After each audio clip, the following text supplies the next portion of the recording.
طلاق کا جیسے کہ پتہ ہے کہ ٹاپک چل رہا ہے. اب ایک وہ ہے کہ طلاق دے دی اور بچہ بھی ہے اور بچہ ہے دودھ پیتا ہوا، تو اب اس کا کیا یعنی اس کے لیے کیا حکم ہے اللہ تعالیٰ کے قرآن میں؟ کیونکہ کوئی بھی رشتہ چاہے کتنا بھی وہ یعنی مضبوط ہو یا ٹوٹ گیا ہو، لیکن اللہ سبحانہ وتعالیٰ پورے قرآن کی میں پورے طلاق کی آیتوں میں ایک چیز کامن بتائی گئی کہ بالمعروف، بالمعروف بھلے طریقے سے.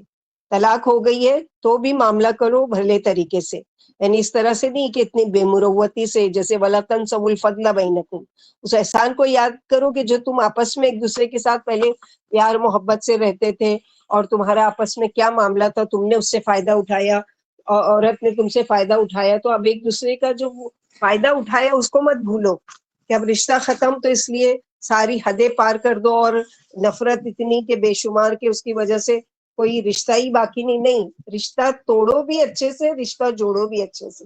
یہ اسلام کا طریقہ بتایا جا رہا ہے. یہ نہیں کہ اگر رشتے سے الگ ہو رہے ہیں تو لڑ جھگڑ کر اور ایک دوسرے پر بلیم لگا کر اور مار پیٹ کر کے اور گھر سے نکال کے. نہیں، بہت زیادہ اس چیز کے بارے میں بتایا گیا. تو پیچھے پڑ چکے طلاق کی 3 قسمیں، اور آپ لوگوں کو ریوائز کرنا چاہیے ایگزام میں اگر آئے گا تو، کہ طلاق کی کتنی قسمیں اور کون کون سی ہیں اور کس طرح سے شرعی طریقے سے طلاق دینے کا کیا طریقہ ہے. وہ ساری چیزیں ہم لوگ پیچھے پڑ چکے. آگے شروع ہو رہا ہے کہ وہ مائیں کہ جو دودھ پلانے والی ہیں، اب ان کا کیسے حق ادا کیا جائے گا اور ان کے ساتھ کیسے معاملہ کیا جائے گا، اس کے بارے میں بتایا جا رہا ہے. والوالدات یرضعن اولادهن حولین کاملین لمن اراد ان یتم الرضاع وعلی المولود له رزقهن وکسوتهن بالمعروف. اور مائیں دودھ پلائیں اپنی اولاد کو 2 سال پورے، لمن ارادہ جو کوئی چاہے، ان یتم الرضاع کہ وہ پوری کرے رضاعت یعنی دودھ پلانے کی مدت کو، یعنی 2 سال پوری کرے. وعلی المولود له رزقهن وکسوتهن، باپ پر بچے کی ماں کا کھانا اور کپڑے کی ذمہ داری ہے، یعنی جس کو شریعت میں کہا جاتا ہے نانو نفقہ. عام حالات میں تو شوہر یہ ذمہ داری اٹھاتا ہی ہے. یا اگر طلاق بھی ہو گئی ہے اور بچہ ماں کے پاس ہے، وہ بچے کو دودھ پلا رہی ہے، تو عورت کے کھانے کپڑے کی ذمہ داری کس کی ہے؟ باپ کی ہے. وہ اس کے بچے کو دودھ پلا رہی ہے، اس لیے کیسے دینا ہے؟ بالمعروف بھلے طریقے سے. لا تکلف نفسا الا وسعها، نہیں تکلیف دی جاتی کسی شخص کو مگر اس کی وسعت کے مطابق. یعنی مرد یہ نہ سوچے کہ طلاق تو میں دے چکا ہوں، اب میری ذمہ داری کیوں عورت کے کھانے کپڑے کی. یہ زیادتی نہیں ہے، کیونکہ عورت تمہاری ذمہ داری پوری کر رہی ہے، تو تم بھی پوری کرو. تمہاری اولاد کو وہ پال رہی ہے، اپنا خون دے کر اس کو دودھ پلا رہی ہے، تو اب تمہارے اوپر ذمہ داری ہے کہ اس کے کھانے کپڑے کا انتظام کرو. کھانے کا تو سمجھ میں آتا ہے کہ چلو کھانا کھائے گی تو مثلاً یہ کہ بچے کو دودھ پلائے گی. کپڑے کا کیوں؟ کہ اللہ سبحانہ و تعالیٰ اتنی باریک سے باریک چیز کا بھی لوگوں کو حق دلانے کا یہاں پر بتا رہے ہیں کہ چونکہ بچہ چھوٹا ہوتا ہے، ماں کو کئی دفعہ کپڑا چینج کرنا پڑتا ہے، گندے ہو جاتے ہیں، کئی کپڑے لگتے ہیں، وہ کرتے ہیں، اس لیے کپڑوں کا بھی یہاں پر ذکر کیا. سبحان اللہ. یعنی اگر قرآن کی باریکی دیکھیں گے نا تو اللہ سبحانہ و تعالیٰ کی ذات سے اتنی زیادہ محبت ہوگی کہ کیسا ہے ہمارا رب. کتنی چھوٹی چھوٹی چیزوں کو بھی مینشن کیا ہے قرآن میں کہ یہ بھی کرو، یہ بھی کرو، یہ بھی کرو. یعنی کسی بھی طریقے سے اول تو رشتہ ٹوٹے نہیں، اور ٹوٹ جائے بھی تو اچھے طریقے سے نبھاؤ اس کو. لا تضار والدۃ بولدہ، نہ نقصان دیا جائے ماں کو اس کے بچے کی وجہ سے. یعنی کسی ماں کو کس طرح تکلیف پہنچا سکتے ہیں؟ مثلا ماں تڑپ رہی ہے، بچے کو اپنے پاس رکھنا چاہتی ہے، اس کو دودھ پلانا چاہتی ہے، لیکن اس سے اس کا بچہ زبردستی چھین لیا جاتا ہے. تو یہاں پر اللہ تعالیٰ کے لا تدار والدۃ بولدہ، اس کے بچے کی وجہ سے وہ تڑپ رہی ہے اپنے بچہ وہاں رو رہا ہے کہ کسی کا دودھ نہیں پیتا ہے، ماں کا ہی دودھ چاہیے، اور تم نہیں دے رہے ہو، تو یہ تکلیف دے رہے ہو دونوں کو. یا بغیر ماں کا خرچہ دیے ماں کو بچے کو دودھ پلانے پر مجبور کیا جا رہا ہے کہ ہم کوئی نہیں خرچہ ورچہ دیں گے، طلاق دے چکے ایک دفعہ، ہماری ذمہ داری ختم، اب تم کو دودھ پلانا ہے، پلاؤ، نہیں پلانا ہے تمہاری مرضی، ہم نہیں جانتے. یہ دونوں تکلیف دینا ہے. ولا مولود لہ بولدہ، اور نہ ہی باپ کو اس کے بچے کی وجہ سے کوئی نقصان دیا جائے. باپ کو کیسے نقصان دے سکتے ہیں؟ مثلاً ماں دودھ پلانے سے خود انکار کر دے کہ اچھا ہے ذرا باپ کو پتہ چلے اور ان کے گھر والوں کو پریشان ہو، بچہ جب روئے گا دھوئے گا تو ان کی عقل ٹھکانے آ جائے گی کہ ہاں ماں کے بغیر بچہ نہیں رکھنا چاہیے، اس لیے وہ انکار کر دے کہ نہیں میں دودھ نہیں پلاؤں گی. اب یہ بچے پر ظلم کر رہی ہے. یا یہ کہ ضرورت سے زیادہ خرچ مانگے کہ ہاں ٹھیک ہے میں احسان کر رہی ہوں تمہارے بچے کو دودھ پلا رہی ہوں، اب یہ میرا اتنا اتنا خرچہ ہوتا ہے وہ دو، اور اتنا اتنا میرے کپڑے کا ہوتا ہے، تو یہ بھی کیا ہے اس کے اوپر زیادتی ہے. یا ماں بچے کو نقصان دے کر مثلاً بیمار ہے کوئی کہر نہیں تاکہ باپ کو تکلیف پہنچے. عام طور پر ماں ایسا تو نہیں کرتی ہے مگر شوہر کو تکلیف پہنچے اس لیے بلا وجہ بچوں کو ہی مارتی پیٹتی ہے، ایسا نہیں کرنا چاہیے. یا عورت کہیں اور نکاح بھی کرے اور سابقہ شوہر سے بھی اجرت لے، یعنی یہ بھی ظلم ہے کہ اس نے اس کا بچہ تو پال رہی ہے لیکن ساتھ ہی کسی اور سے نکاح کر چکی ہے، اب اس سے بھی لے رہی ہے اور اس سے بھی اجرت لے رہی ہے. تو ایسا نہیں ہے، ہر ایک کو اللہ تعالیٰ اس کا حق دلانے. وعلی الوارث مثل ذلک، اور اوپر وارث کے بچے کے وارث پر اگر باپ فوت ہو گیا ہے اور ماں عدت میں ہے بچے کو دودھ بھی پلا رہی ہے تو وارث کون تھے؟ مثلاً ماں یا دادا چاچا جو بھی ہے پیچھے، اب وہ کیا کریں کہ ان کو اس کا پورا حق دے. اگر شوہر فوت ہو چکا ہے اور یہ عدت میں ہے اور اس کے بچے کو دودھ پلا رہی ہے تو ظلم کر کے ماں اور بچے کو باہر نہیں نکال دیا جائے، بلکہ کیا ہے اس کو معروف طریقے سے اس کو گھر میں رکھا جائے، ان کا کپڑے کا کھانے کا خرچے کا خیال رکھا جائے. فَإِنْ أَرَادَ فِصَالًا، پھر اگر وہ دونوں ارادہ کر لیں دودھ چھڑانے کا، یعنی ماں اور باپ دونوں، ان ترادم منہما آپس کی رضامندی سے، یعنی طلاق ہو چکی اور متشاورن اور مشورے سے، فلا جناح علیہما تو اس پر بھی کوئی گناہ نہیں. یعنی عورت کی دوسری جگہ شادی ہو گئی یا وہ اپنے ماں باپ کے ساتھ دوسرے ملک یا شہر میں ہے تو اس کو دودھ پلانے پر مجبور نہیں کیا جا سکتا کہ نہیں یہ اتنے دن تک رکے گی، شادی نہیں کرے گی اور بچے کو دودھ پلائے گی، نہیں، اس کو فورس نہیں کیا جا سکتا. آپس میں مشورے سے یہ کام کیا جا سکتا ہے. اور یاد رکھیں کہ جو یہ کہا گیا ہے کہ حولین کاملین 2 سال دودھ پلانا ہے، تو بعض دفعہ ایسی کوئی مجبوری بھی ہوتی ہے، مثلا بچہ بیمار ہوتا ہے اور ہاسپٹل میں ہوتا ہے، اب جب ہاسپٹل سے لایا جاتا ہے اور ماں کا دودھ دیا جاتا ہے تو وہ پینے کے یعنی اس کی عادت نہیں پڑتی ہے تو وہ نہیں پیتا ہے یا بیمار ہو جاتا ہے، یا ماں اتنی بیمار ہے کہ ڈاکٹر نے منع کر دیا کہ اس کو دودھ نہیں پلا سکتے، تو یہ کوئی حرج کی بات نہیں اگر وہ اس کو نہیں پلاتے، باہر کا دودھ پلاتے ہیں اور یہ کرتے ہیں. تو یہاں پر اسی کا ذکر کیا گیا ہے. تو پلا رہے ہیں 2 سال تو بہت اچھی بات ہے، مدت پوری کر رہے ہیں. لیکن اگر کسی مجبوری کی وجہ سے نہیں کر پا رہے ہیں، بعض دفعہ ماؤں کو دودھ ہی نہیں ہوتا تو وہ تو ایک مجبوری کا آپشن ہو گیا. دوسری چیز یہ کہ وہ بیمار ہے نہیں پلا سکتی، یا بچہ ہے وہ نہیں پی رہا ہے یا جو بھی ہے، تو پھر ایسے میں وہ گناہ نہیں ہے، کیونکہ ولا جناح علیکم کہ تم پر کوئی گناہ نہیں ہے. لیکن اگر وہ دونوں یعنی شوہر بھی چاہ رہے کہ ہاں میرے بچے کو 2 سال دودھ پلاؤ، بیوی بھی چاہ رہی ہے میں اپنے بچے کو 2 سال پلاؤں، تو بڑی خوشی سے بچے کا حق ہے کہ اس کا وہ کرے. لیکن اگر کوئی مجبوری ہے تو اس پر کوئی وہ نہیں ہے کہ حرج نہیں فرض تھا ضرور کرنا ہے کیسے بھی کرنا ہے، ایسا نہیں ہے. کیونکہ آگے پر اسی آیت میں لا تکلف اللہ نفسا الا وسعها، تو یہاں پر یہی ہے کہ جو بھی کرنا ہے وہ کیا ہے، ایک دوسرے کے ساتھ معروف طریقے سے.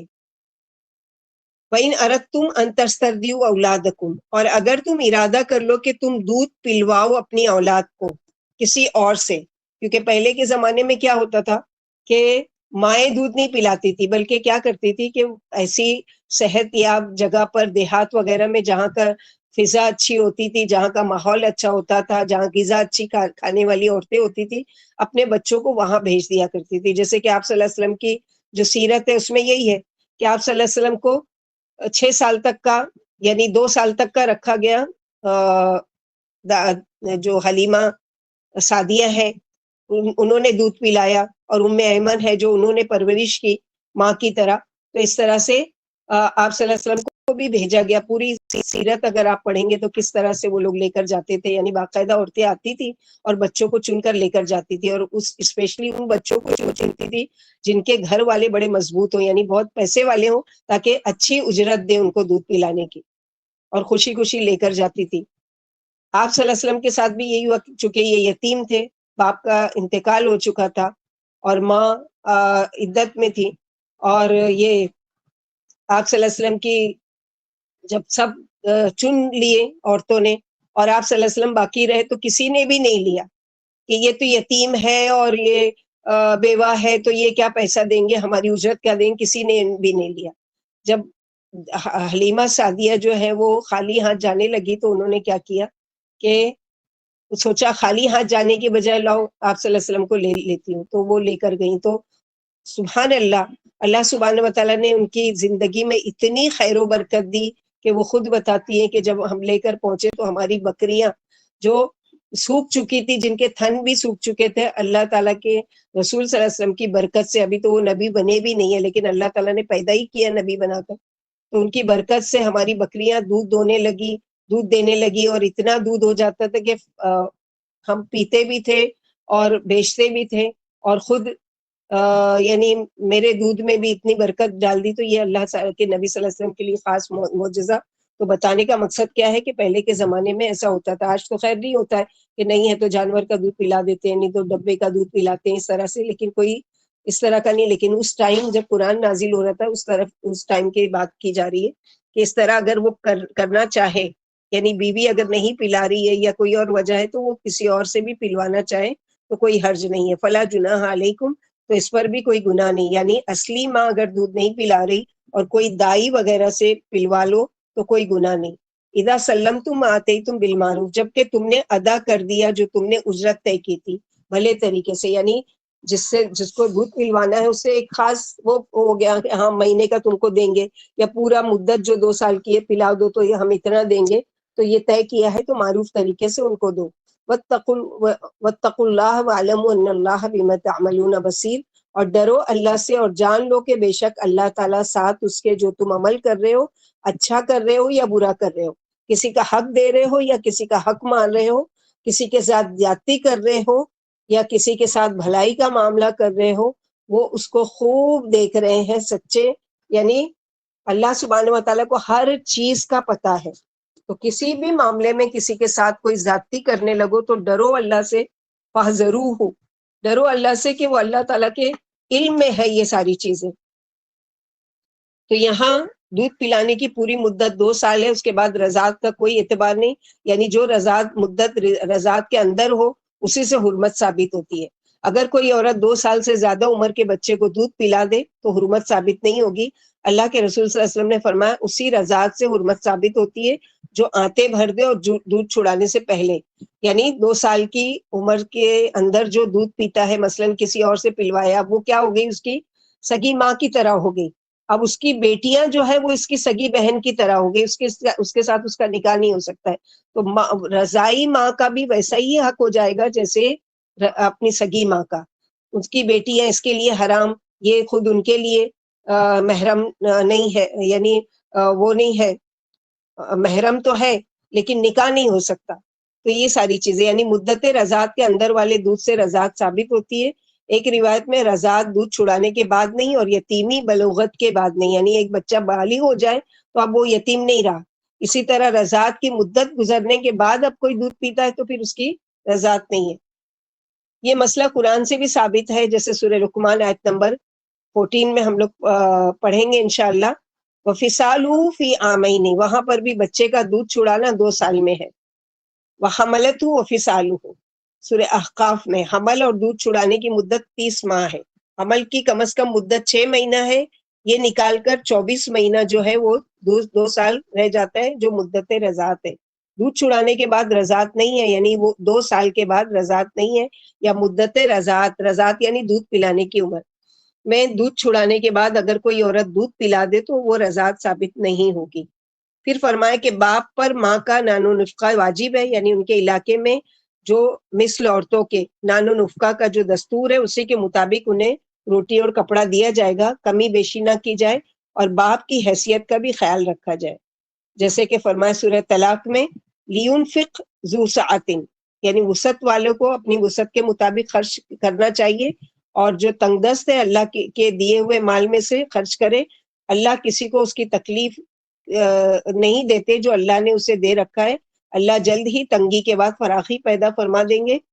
پھر فرمایا بچے کی وجہ سے نہ ماں کو کوئی تکلیف پہنچائی جائے اور نہ باپ کو، یعنی نہ ماں کو لائق ہے کہ مدت رضاعت میں بچے کو باپ کو دے دے اور اسے دودھ جس پر بچے کی زندگی کا مدار ہے نہ پلائے، اور نہ باپ کو لائق ہے کہ ماں سے زبردستی بچہ چھین لے اور وہ ماں تڑپ رہی ہے بچے کے لیے، بچہ تڑپ رہا ہے ماں کے لیے، تو یہ تکلیف نہ پہنچائے کسی کو، نہ ماں باپ کو تنگی میں ڈالے کہ بچہ باپ کے حوالے کر دے اور وہ اس کی تربیت کی وجہ سے تکلیف میں پڑ جائے، اور نہ باپ کو کسی قسم کی بدعنوانی کرنی چاہیے، غرض دونوں اپنے اپنے فرائض بجا لائیں۔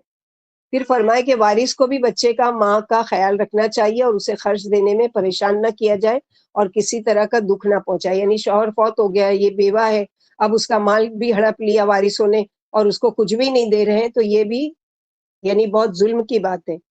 پھر فرمایا اگر باہمی مشورے سے دودھ چڑائیں تو کوئی حرج نہیں، یعنی مدت رضاعت سے پہلے آپس کے مشورے سے کسی مصلحت سے بچے کا دودھ چڑایا جا سکتا ہے۔ یہ حق نہ تنہا عورت کو حاصل ہے نہ مرد کو، یعنی مرد بھی زبردستی نہیں تم نہیں دودھ پلاؤ گے، یا عورت ہے کہ نہیں میں نہیں پلاؤں گی، نہیں، دونوں آپس میں رضامندی کے ساتھ۔ اللہ کی اپنے بندوں پر نگاہ لطف و کرم ہے، اس نے چھوٹے بچوں کی تربیت کے لیے ماں باپ کو ان کاموں سے روک دیا جن سے ان کے ضائع ہو جانے کا ڈر تھا، اور دونوں کی اصلاح والے کاموں کا حکم فرمایا، جیسے سورہ طلاق آیت نمبر 6 میں اللہ تعالیٰ نے فرمایا فَإِنْ أَرْضَعْنَ لَكُمْ، اگر مائیں تمہارے لیے تمہارے بچوں کو دودھ پلائیں تو انہیں ان کی اجرتیں دو اور دستور کے مطابق بچے کے بارے میں آپس میں مشورہ کر لو۔ اگر تنگ دستی کی وجہ سے غیر ماں سے دودھ پلوا لیا جائے تو کوئی بات نہیں ہے۔ پھر فرمایا اگر تم اپنی اولاد کو کسی اور سے دودھ پلوانا چاہو، نہیں کرتی ہے کہ بچے کا باپ بچے کی ماں کو پہلی اجرت پوری دستور کے مطابق ادا کر چکا ہو، یعنی جب ماں باپ دونوں اس بات پر راضی ہو جائے کہ ماں کسی عذر سے دودھ نہیں پلا سکتی یا باپ کسی عذر سے ماں سے دودھ نہیں پلوا سکتا، مگر دونوں کسی سے دودھ پلوانے پر راضی ہیں اور باپ ماں کو سابق اجرت دستور ادا کر چکا ہو تو کوئی مذائقہ نہیں ہے۔ پھر فرمائے کہ ہر حال میں اللہ سے ڈرتے رہو، یقین مانو کہ اللہ سے تمہارا کوئی بھی کام چھپا ہوا نہیں ہے، اللہ تمہاری ہر حالت سے خبیر یعنی باخبر ہے، بصیر ہے، سب کچھ دیکھ رہے ہیں، کون کس پر ظلم کر رہا ہے، کون کس پر زیادتی کر رہا ہے، ساری چیزیں اللہ تعالیٰ کے علم میں ہے۔ آگے آیت ہے والذین یتوفون منکم ویذرون ازواجا یتربصن بانفسہن اربعۃ اشہر وعشرا فاذا بلغن اجلہن فلا جناح علیکم فیما فعلن فی انفسہن بالمعروف واللہ بما تعملون خبیر۔ اور وہ لوگ جو تم میں سے فوت کر لیے جائیں، یعنی جو دنیا سے رخصت ہو گئے ہیں، مر چکے ہیں، اور وہ چھوڑ جائیں بیویاں، شوہر کی وفات کے بعد بیوی کو کیا کرنا ہے اس کے بارے میں بھی ہم کو اللہ تعالیٰ قرآن میں حکم دے رہے ہیں۔ یتربصن، انتظار کرنا ہے، اپنے آپ کو روک کر رکھنا ہے، کتنے دن؟ 4 مہینے 10 دن عدت گزارنا ہے۔ ہر بیوہ کی عدت 4 مہینے 10 دن ہے، کیونکہ جب یعنی یہ ہوتا ہے 10 دن بڑھانے کی کیا حکمت ہے؟ مثلا یہ کہ 4 مہینے میں کبھی کبھی ایسا ہوتا ہے کہ ٹیسٹ وغیرہ کروایا گیا، سب کچھ کیا گیا، لیکن پتہ ہی نہیں چلا کہ پریگننٹ ہے یا نہیں ہے، تو کم سے کم 4 مہینے کی جو ڈاکٹر ہے، میڈیکل ہے، وہ یہ چیز بتاتے ہیں کہ کم از کم 4 مہینے میں تو بچے کی جان پیٹ میں آ جاتی ہے۔ چلو اگر کوئی ٹیسٹ کی وجہ سے پتہ نہیں بھی چلا، بعض دفعہ ٹیسٹ ہے وہ پازیٹیو نیگیٹو آیا، تو اب ایک تو وہ شوہر کی وجہ سے پریشان ہے، عدت میں ہے، دوسرے بچے کی وجہ سے وہ ہے، تو اب اس کو رکنا ہے، عدت گزارنا ہے 4 مہینے 10 دن۔ تو 4 مہینے تک کم از کم بچے کی سانس چلے گی تو اس کو پتہ چل جائے گا جب روح پھونکی جائے گی کہ ہاں میں پریگننٹ ہوں، اور اس کو اس صدمے سے جو نکلنے کا ٹائم ہے وہ 10 دن اور بڑھا دیا گیا۔ یہ کیا گنتی ہوگی؟ رضاعت کی، یعنی یہ جو قمری مہینہ ہے، جو چاند کا مہینہ ہے، وہاں سے شروع ہوگی رضاعت کے لیے بھی اور عدت کے لیے بھی، یہ ساری چیزیں۔ اب سوال یہ پیدا ہوتا ہے کہ وہ عورتیں جو بوڑھی ہو جاتی ہیں ان کو کیوں 4 مہینے 10 دن؟ تو یہ اللہ تعالیٰ کا قانون ہے، کیونکہ بعض لوگ کہتے ہیں کہ نہیں 3 مہینہ بھی تو بولا گیا، تو یاد رکھے 3 مہینے کی مدت جو ہے وہ طلاق شدہ عورتوں کے لیے ہے، اور 4 مہینہ 10 دن ان عورتوں کے لیے۔ آگے سورہ طلاق میں اس کی ڈیٹیل پڑھیں گے ہم لوگ۔ تو یہاں پر عدت کا ہے کہ جو بڑی عمر کی وجہ سے جن خواتین کو حیض آنا بند ہو گیا ہے ان کی عدت طلاق کی 3 مہینے ہے، اور کم سنی کی وجہ سے یعنی بچپن میں نکاح ہو گیا اور ابھی حیض آنا شروع بھی نہیں ہوا اور طلاق ہو گئی تو ان کی بھی عدت کیا ہے؟ 3 مہینہ ہے۔ حاملہ خواتین کی عدت وضع حمل ہے، خواہ چند یوم یا ہو یا مثلاً یہ کہ ایک پریگننٹ تھی، اب شوہر فوت ہو گیا اور اگلے ہی دن بچے کی ڈلیوری ہو گئی، تو اب وہ 4 مہینہ 10 دن نہیں رکے گی، اب اس کی عدت کیا ہے؟ ختم ہو گئی بچے کی پیدائش کے ساتھ ہی، چاہے کہ وہ دوسرے دن شام کو 2 گھنٹے کے بعد بچہ پیدا ہو گیا تو ختم اس کی عدت، کیونکہ اب اس کے اوپر ذمہ داری ہے کہ شوہر نہیں ہے، اب اس کے بچے کو پالنا ہے، اس کے بچے کی ٹیک کیئر کرنا ہے، اس کو دیکھ بھال کرنا ہے، اور ماں اکیلی ہے یا کوئی مدد کرنے والا نہیں ہے، کچھ نہیں تو کون کرے گا؟ تو اللہ سبحانہ وتعالیٰ کے ہر قانون جو ہے وہ عین فطرت کے مطابق ہے، یعنی کسی کو بھی وہ نہیں ڈالا گیا ہے کہ نہیں کچھ بھی ہو جائے تم کو یہ کام کرنا ہے، ایسا نہیں ہے، بلکہ بہت سارے اسلام میں آپشنز دیے گئے، اسی لیے تو سب سے خوبصورت مذہب جو ہے وہ اسلام ہے، کہ جس میں اتنی سہولتیں ہیں کہ کسی اور یعنی ریلیجن میں ایسی کوئی سہولت دی ہی نہیں گئی ہے۔ پھر دوران عدت عورت دوسرا نکاح نہیں کر سکتی، یعنی جب تک وہ عدت میں ہے، آگے کی جو ہم دیکھیں گے تو وہ نہ نکاح کر سکتی ہے، نہ اس کو کوئی نکاح کا پیغام دے سکتا ہے، نہ کوئی چھپی بات کی جا سکتی ہے، بلکہ کیا ہے؟ انتظار کیا جائے گا عدت کا۔ زمانہ عدت میں رجعی طلاق والی عورت کو اپنے ساتھ رکھنا چاہیے۔ زمانہ عدت میں شوہر رجعی طلاق والی عورت کے نانوں کا رجعی طلاق پڑ چکے ہیں کہ ایک طلاق دی اور پھر 3 مہینہ رکنا ہے اسی گھر میں، شوہر اگر رجوع کر لیتا ہے تو اس کو نکاح کی ضرورت نہیں ہے، اگر 3 مہینہ گزر جاتا ہے اور وہ رجوع نہیں کرتا ہے تو پھر اس کو کیا ہے کہ اس کو اگر رکھنا چاہتا ہے تو دوبارہ نکاح کرنا پڑے گا۔ پھر نکاح ہو گیا، پھر ساتھ میں رہنے لگے، پھر نہیں انبن ہوئی، پھر ایک طلاق دے گا، اور یہ طلاق طہر میں دی جائے گی۔ پیچھے پڑھ چکے ہم لوگ، آپ لوگ بھول چکے ہوں گے، شاید یہ مس ہو چکا ہوگا۔ تو طہر میں یعنی عورت کو حیض آیا، حیض سے وہ پاک ہو گئی، غسل کر لیا، اب شوہر اس سے کوئی تعلق نہیں کرے گا، بلکہ اس نے ارادہ کر لیا ہے طلاق دینے کا، تو اب وہ طلاق دے دے گا پاکیزگی کی حالت میں۔ حیض کی حالت میں طلاق نہیں ہوتی، پریگنینسی کی حالت میں ہو جاتی ہے، لیکن ایک طرح کا ظلم ہے یہ عورت پر۔ تو یہاں پر یہی بتایا گیا کہ طلاق رجعی یعنی اب کیا ہوا کہ اس نے دوبارہ نکاح کر لیا، ساتھ میں رہ رہا ہے، سب کچھ ہے، اب اس کے بعد اس کو پھر نہیں وہ کرنا، اب وہ ایک طلاق اور دے گا طہر میں یعنی پاکیزگی کی حالت میں۔ پھر وہ 3 مہینے اسی کے گھر میں عدت گزارے گی، اگر اس کا دل چاہ رہا ہے کہ میں نے غصے میں بول دیا تھا اور میں رجوع کرا، تو وہ 3 مہینے کے اندر اگر رجوع کرتا ہے تو اس کو نکاح کرنے کی دوبارہ ضرورت نہیں ہے، لیکن 3 مہینہ گزرنے کے بعد اب اگر وہ بیوی سے تعلق رکھنا چاہتا ہے تو وہ پھر سے نکاح کرے گا، پھر سے گواہ، پھر سے مہر طے ہوگا اور اس طرح سے۔ لیکن اگر 3 طلاق دے دی ہے تو اب اس کو حق نہیں ہے کہ وہ اپنی بیوی سے نکاح کرے، الا یہ کہ ہم پیچھے پڑ چکے کہ یا تو وہ اس کی کسی اور سے شادی ہو اور اتفاقاً وہ طلاق دے گا تو اس کی بھی عدت گزارے گی، اور اس کے بعد اگر یہ شوہر چاہتا ہے تو یہ نکاح کرے گا، یا پھر دوسرا شوہر جو ہے وہ فوت ہو چکا ہے، اب اس کی عدت 4 مہینہ 10 دن گزارے گی، اس کے بعد جا کر پھر یہ پہلا شوہر اگر پیغام دیتا ہے تو اس سے نکاح کر سکتا۔ تو یہ سارے آپشنز ہیں، یہ ساری چیزیں بتائی گئی ہیں کہ اس طرح سے اللہ تعالیٰ نے غیر حاملہ اور مدخولہ مطلقہ کی عدت 3 طہر یعنی 3 حیض ہے، یعنی جو پریگننٹ نہیں ہے، جس کے ساتھ نکاح تو ہوا تھا لیکن صحبت نہیں ہوئی، تو اس کو لیے بھی 3 طہر، اور غیر مدخولہ مطلقہ کی کوئی عدت نہیں ہے، یعنی غیر حاملہ یعنی جو پریگننٹ نہیں ہے لیکن اس سے صحبت ہو چکی ہے، تو اس کی عدت کتنی ہوگی؟ 3 طہر۔ لیکن ایک عورت ہے کہ جس نے مثلاً ابھی نکاح ہوا تھا اور طلاق ہو گئی، اب اس کی عدت کچھ بھی نہیں ہوگی۔ جس عورت کا شوہر فوت ہو جائے اس کی عدت 4 مہینے 10 دن ہے، اور خلا حاصل کرنے والی عورت کی عدت 1 حیض ہے، یعنی اس کی عدت 1 مہینہ ہوگی۔ جس عورت کا شوہر فوت ہو گیا اسے عدت کا زمانہ ہر صورت میں اپنے شوہر کے گھر میں ہی گزارنا چاہیے۔ جو ظلم کرتے ہیں کہ مار کے نکال دیتے ہیں بچوں کو بھی اور ان کو بھی، شوہر نہیں ہے ہمارا بیٹا نہیں ہے تو اب تمہارا کوئی حق نہیں ہے اور نکل جاؤ، اور چھین لیتے ہیں ساری چیزیں، تو یہ ظلم ہے، ظلم۔ اللہ سبحانہ وتعالیٰ اس کے بارے میں ڈرا رہے ہیں۔ اور اشد ضرورت کے تحت گھر سے نکلنے کی رخصت ہے، لیکن رات یعنی ایک عورت عدت میں ہے اب نہ اس کی کوئی کفالت کر رہا ہے، نہ اس کے بچوں کے کھانے کپڑے کا کوئی وہ کر رہا ہے، اور مجبور ہے بچے بھوکے مر جائیں، اس سے بہتر یہ ہے کہ وہ کہیں جاب کرے گی شرعی پردے کے مطابق تو وہ کر سکتی ہے، لیکن رات کہیں نہیں گزارے گی بلکہ اپنے گھر میں آ کے۔ تو یہاں پر یہ ساری عدت کے، پھر نکاح کے بعد لیکن صحبت سے پہلے جبکہ مہر ابھی طے نہیں ہوا ہے، شوہر فوت ہو جائے تو عورت پر 4 مہینہ 10 دن کی عدت واجب ہوگی۔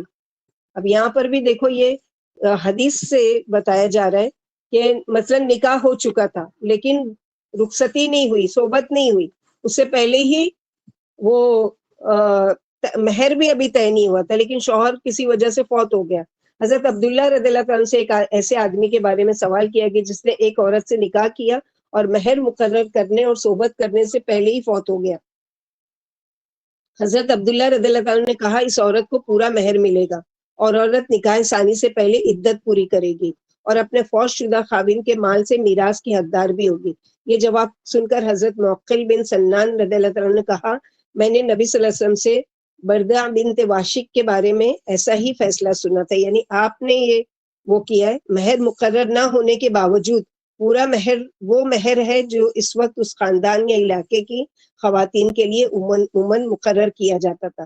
شرع میں اسے مہر مثل کہا جاتا ہے۔ مہر مثل یعنی اس کے خاندان میں جو کامن ہے کہ ہمارے وہاں کی عورتوں کو اتنا مہر دیا جاتا ہے تو اس کے مطابق اس کو دیا جائے گا۔ تو یہ ساری چیزیں ہیں کہ عورت جو ہے وہ کیا کرے گی، یعنی بیوہ 4 ماہ 10 دن عدت میں بیٹھے، خواہ مرنے والے نے صحبت کی ہو یا نہ کی۔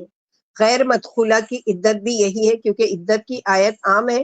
ابن مسعود فرماتے غیر مدخولہ کے بارے میں نے اپنے اجتہاد سے فتویٰ دیتا ہوں، اگر ٹھیک ہو تو اللہ کی طرف سے سمجھو اور اگر غلط ہو تو میری اور شیطان کی طرف سے سمجھو، اللہ اور اس کا رسول اس سے بری ہے۔ غیر مدخولہ کے لیے مہر مثلی یا پورا مہر ہے، کمی بیشی نہیں ہے، اس پر عدت بھی اور شوہر کے مال میں سے وارث بھی ہوگی۔ موقل بن یسار کھڑے ہو کر بولے ہم گواہ ہیں کہ اللہ کے رسول نے بروہ بنت عواشق کے بارے میں یہی فیصلہ فرمایا۔ یہ سن کر ابن مسعود بہت خوش ہوئے کہ اللہ کے رسول نے بھی اس کا فیصلہ کیا تھا۔ وضع حمل اگرچہ تھوڑی ہی دیر میں بچہ پیدا ہو جائے، کیونکہ طلاق ہوئی اور اگلے دن بچہ پیدا ہو گیا تو اب وہ 3 مہینہ نہیں گزارے گی بلکہ کیا ہے اس کی عدت ختم ہو گئی بچے کے پیدائش کے ساتھ ہی۔ اسی طرح پریگننٹ تھی، بچے کی ڈیلیوری ہونے والی تھی اور شوہر اچانک فوت ہو گیا، اب چاہے 1 گھنٹے کے بعد، آدھے دن کے بعد، 1 دن کے بعد، 6 مہینے کے بعد، جب بھی وہ وضع حمل ہوگا تو کیا ہے اس کی عدت ختم ہو جائے گی۔ یعنی عدت ختم ہو جانے پر جو چاہے کرے، یعنی اگر وہ 4 مہینہ 10 دن گزار چکی ہے، اس انداز بیان سے معلوم ہوتا ہے کہ 4 مہینہ 10 دن تک سوگ منانا واجب ہے۔ اللہ کے رسول صلی اللہ علیہ وسلم نے فرمایا جو عورت اللہ پر اور آخرت پر ایمان رکھتی ہے اسے کسی مرنے والے پر 3 دن سے زیادہ ماتم کرنا حلال نہیں ہے، سوائے کہ شوہر کے کہ اس کا 4 ماہ 10 دن سوگ منایا جائے گا۔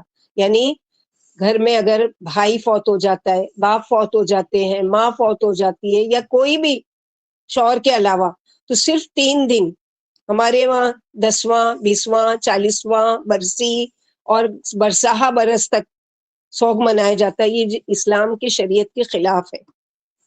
صرف 3 دن تک کا ہے کیونکہ 3 دن ایسا ہے کہ جو دور ہے وہ بھی ملنے آتے ہیں اور وہ بھی ہے، اور انسان کو یہ کسی غم اور صدمے سے نکلنے کے لیے کم از کم 3 دن کی مدت ہے۔ ہاں بیوی ہے، اس کو شوق لگا ہے کہ شوہر کا انتقال ہو گیا تو اس کے لیے 4 مہینہ 10 دن تو صرف یہی بنے ہیں۔ ام سلمہ نے نبی صلی اللہ علیہ وسلم سے پوچھا میری بچی بیوہ ہو گئی ہے اور عدت میں اس کی آنکھیں دکھنے آ گئی ہیں، کیا اس کی آنکھوں میں سرما لگا دیا جائے؟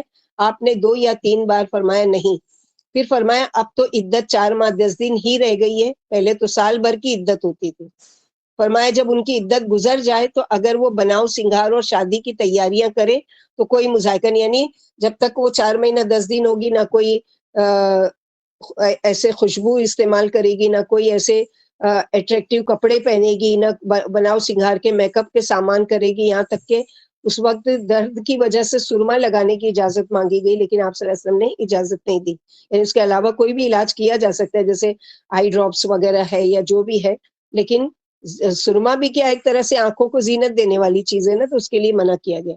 لیکن عدت گزر گئی ہے، اب اگر وہ کرتی ہے بیوہ کوئی اچھا کپڑا پہنتی ہے وہ کرتی ہے تو اس کو تانا نہیں دیا دیکھو یہ اس کو ذرا بھی صبر نہیں ہوا، 4 مہینہ 10 دن ادھر گزرا نہیں اور ادھر دیکھو دوسرے نکاح کا شوق ہو گیا، یا دیکھو اپنے آپ کو بنا سنوار کے، تو ایسا نہیں ہے. لیکن وہی ہے کہ ہمارے وہاں کیا ہے پتہ ہے، اصل میں عام طور پر تو عورتیں پردہ نہیں کرتی، اور بغیر پردے کے نکلتی ہیں اور غیر محرموں کے سامنے بھی جاتی وہ کرتی ہے، لیکن عدت میں اپنے آپ کو بالکل بند کر کے رکھ لیتی ہیں اور وہ نہیں کرتی. بہت اچھی بات ہے کم از کم اس مدت، حالانکہ ہمیشہ ہی ایسا ہے.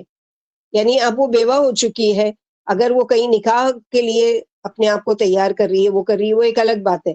لیکن اب اس کی عدت گزر چکی ہے، اب وہ بالکل آزاد ہے، جو چاہے کپڑے پہنے، جیسے چاہے فیشن کرے اور نکلے. تو یہ تو کبھی بھی ویسے بھی اجازت نہیں تھی اور ایسے بھی اجازت نہیں.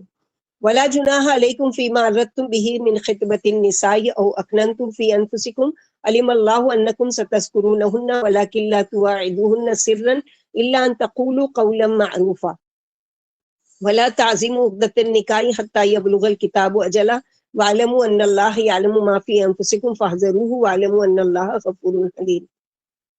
اب یہاں پر دوسرا آپشن بتایا گیا. ایک تو پہلے بیوی دودھ پلانے والی ماؤں کا حکم تھا، پھر اس کے بعد یہ ہے کہ جو عورتیں بیوہ ہو جائیں ان کا حق دینا ہے معروف طریقے سے. اب بتایا جا رہا ہے کہ ان کے لیے کہ جو عدت میں ہے اور نہیں کوئی گناہ تم پر جو بھی تم نے اشارتاً کہا عورتوں کا، یعنی عدت کے دوران پروپوز کے بارے میں یہاں پر ہے. اسلام میں منگنی کا کوئی تصور نہیں ہے، جو ہمارے معاشرے میں عام ہے وہ منع ہے. ہاں بات چیت پکی کر سکتے ہیں تھوڑے بہت تحفے تحائف کے تبادلے کے اعتبار سے. او اکننتم فی انفسکم، یا چھپا کر رکھو تم اپنے نفسوں میں. مراد اس آیت سے یہ یا اگلی آیت کہ وہ عورت جو بیوہ ہو چکی ہے یا جس کی طلاق بائنہ ہو چکی ہے، تو عدت کے دوران واضح الفاظ میں نکاح کا پیغام ان کو نہیں دیا جا سکتا، بلکہ اشارتاً بات کی جا سکتی ہے. کیسے اشارتاً؟ مثلاً کوئی شخص یہ کہے کہ یا گھر والوں کے ذریعے کہ ہم بھی اپنے لڑکے کے لیے اچھی لڑکی ڈھونڈ رہے ہیں، آپ کی نظر میں کوئی اچھی لڑکی ہوگی تو بتانا. یا آپ کی بیٹی کی عدت گزر جائے یا اس کا نکاح کا ارادہ ہو تو ہم سے بھی ذکر کرنا. جو بھی انڈائریکٹلی بات کی جا سکتی ہے وہ کرنا چاہیے، لیکن ڈائریکٹ نکاح کا پیغام نہیں دے سکتے بیوہ کی یا طلاق شدہ کی عدت کے دوران. کہ مثلاً جیسے ہی عدت ختم ہوگی ہم اپنے دل میں چھپا کے رکھیں وہ ٹھیک ہے، لیکن ان سے ایک طرح کے ذکر کریں کہ کیا خیال ہے آپ کا، اگر بچی کی عدت گزر جاتی ہے یا یہ تمہاری بہن ہے یا بیٹی ہے جو بھی ہے اس کی عدت گزر، تو آپ نے کیا سوچا اس کے بارے میں. اس طرح کی بات کر سکتے ہیں، لیکن ڈائریکٹ کہ میرا بیٹا ہے یا میرا بھائی ہے میں اس سے نکاح کا پیغام دے، تو ایسا نہیں ہے، یہاں پر منع کیا جا رہا ہے. تو یہاں پر یہ ہے علیم اللہ انکم ستذکرونہن ولکن لا تواعدوہن، اللہ جانتے ہیں کہ بے شک تم عنقریب ان کا ذکر کرو گے، یعنی تمہارے دل میں ان کا خیال آئے گا یا کہیں زبان پر اس کا ذکر آ جائے گا، اس پر تمہاری کوئی پکڑ نہیں ہے، مگر تم نہ ان سے وعدہ کرو سرن چھپ کر، یعنی مرد اور عورت کے درمیان ایسی کوئی چھپی گفتگو نہیں ہونا چاہیے کہ فون کے ذریعے ڈائریکٹ لڑکی کو ہی فون کیا جا رہا ہے کہ اس طرح سے میں تمہارے بارے میں انٹرسٹڈ ہوں اور یہ ہے، تو اس طرح کی بات نہیں ہے. اور نہ ہی کسی اور ذریعے سے تم پیغام بھیجو یا خط لکھو یا کسی بھی طریقے سے، الا ان تقولوا قولا معروفا، مگر یہ کہ تم کرو بات معروف بھی، یعنی اشارن کنائن میں بات کیا جا سکتا ہے. تو یہاں پر اسی کے لیے بتایا گیا کہ ولا تعزموا عقدۃ النکاح، نہ پکا ارادہ کرنا نکاح کی گرہ کا، حتی یبلغ الکتاب اجلہ، یہاں تک کہ پہنچ جائے عدت اپنی مقرر وقت کو. جب تک عدت پوری نہیں ہو جاتی اس وقت تک تم نکاح نہیں کر سکتے، نکاح کا پیغام بھی نہیں ڈال سکتے، لیکن اشارتاً بات کی جا سکتی ہے. وَاعْلَمُوا أَنَّ اللَّهَ يَعْلَمُ مَا فِي أَنفُسِكُمْ، اور جان لو کہ بے شک اللہ تعالیٰ جانتے ہیں جو تمہارے نفسوں میں، فَاحْذَرُوهُ، پر اس سے ڈرو. فَاعْلَمُوا أَنَّ اللَّهَ غَفُورٌ حَلِيمٌ، جان لو کہ اللہ تعالیٰ بخشنے والے بھی ہیں، بردبار بھی ہیں، وہ فوری پکڑ نہیں کرتے. مگر اس کے حلم کی وجہ سے غلط فہمی میں مت رہنا کہ ایسا نہیں ہے کہ اللہ تعالیٰ پکڑ نہیں کر سکتے، اللہ تعالیٰ چاہے تو فوراً تمہاری پکڑ بھی کر سکتے، تمہاری اس چالاکی کی وجہ سے یا کسی وجہ سے کہ کوئی اور پیغام بھیج دے گا اس سے پہلے میں وہ اپنا پروپوزل ڈال دوں، تو ایسا نہیں ہے. حدیث میں آتا ہے کہ اللہ سے ایسی حیا کرو جیسا کہ اللہ سے حیا کرنے کا حق ہے. ایک شخص نے کہا کہ ہم تو اللہ تعالیٰ سے بہت حیا کرتے ہیں. آپ صلی اللہ علیہ وسلم نے فرمایا نہیں، اس کا مطلب یہ ہے کہ سر اور جو کچھ اس کے اندر ہے، اور پیٹ اور جو کچھ اس کے اندر ہے، اس کی حفاظت کرو. تو سر اور اس کے اندر کیا ہے؟ آنکھ بھی ہے، کان بھی ہے، منہ بھی ہے، زبان بھی ہے، اور جو پیٹ ہے اور اس کے اندر ہے یعنی شرمگاہ بھی ہے اور ساری چیزیں. تو وہ ساری چیزیں یعنی سوچ بھی اچھی ہو، شرمگاہ بھی اچھی ہو، کھانا پینا بھی اچھا ہو، تمہارے دل کی حالت بھی اچھی ہو، تمام چیزوں کے بارے میں. یعنی عدت کے اندر خواہش نکاح کا اظہار کسی اچھے پیرائے میں صراحت کے بغیر جائز ہے. مثلا یہ کہنا کہ میرا بھی نکاح کا ارادہ ہے، نیک عورت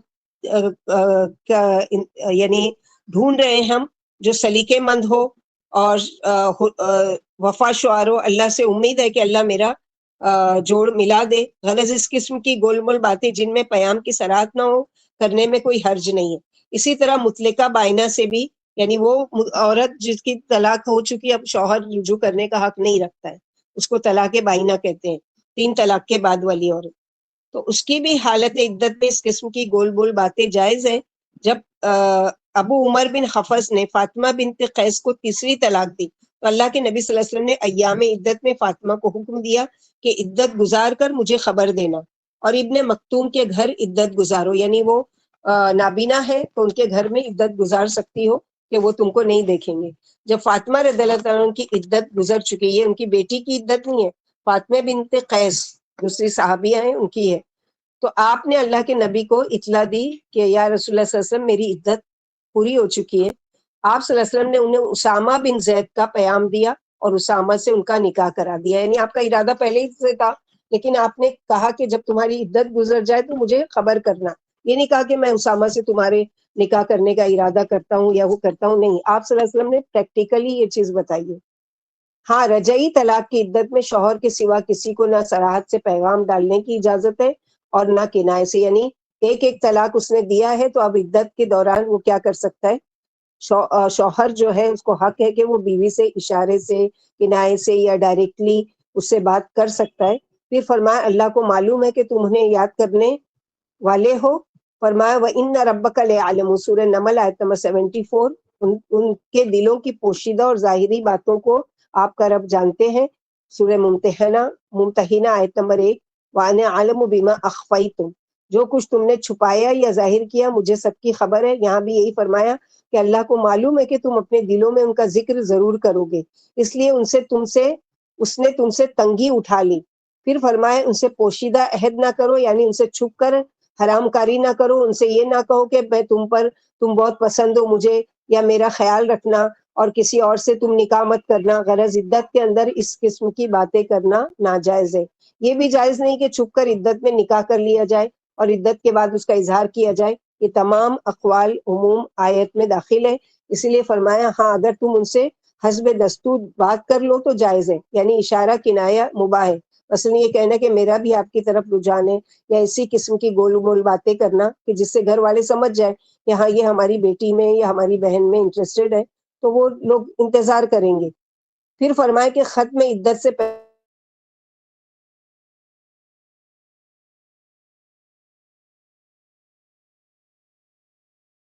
اگر کسی نے عدت میں نکاح کر کے عورت سے صحبت کر لی تو دونوں میں جدائی ڈال دی جائے گی. اور پھر فرمایا یاد رکھو اللہ تمہارے دلی ارادوں سے باخبر ہے، اس لیے آسمانی احکام کے خلاف دلوں میں عورتوں کے بارے میں خیالات نہ آنے دو. کوشش کرو کہ تمہارے دلوں میں اچھے خیالات آئیں اور برے خیالات نہ آنے پائے.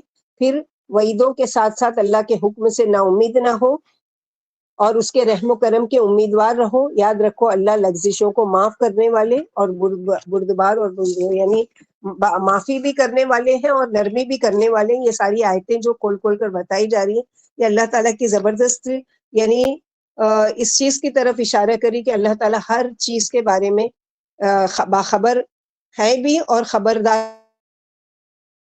لیکن طلقتم النساء ما لم تمسوهن او تفرضوا لهن فريضة ومتعوهن على الموسع قدره وعلى المقتر قدره متاعا بالمعروف حقا على المحسنين. نہیں کوئی گناہ تم پر اگر تم نے طلاق دے دی عورتوں کو جب کہ تم نے ان کو چھوا ہی نہیں یا ان کے لیے کوئی مہر مقرر نہیں کیا. عام طور پر کسی عورت سے نکاح کرنے کے بعد اگر اس کی رخصتی نہیں ہوئی ہو اور اس کو طلاق دے دی جائے تو اس کو عام طور پر بہت برا سمجھا جاتا ہے. مگر بعض مرتبہ ایسے حالات ہو جاتے ہیں کہ مجبوراً طلاق دینی پڑتی ہے. بعض مرتبہ یہ کام ظلم سے بھی کیا جاتا ہے. تو نکاح تو ہو گیا مگر ابھی مہر مقرر نہیں ہوا تھا، کہ گھر والوں کے بیچ میں مہر کو لے کر ہی جھگڑا شروع ہو گیا. اب کیا کیا جائے؟ یعنی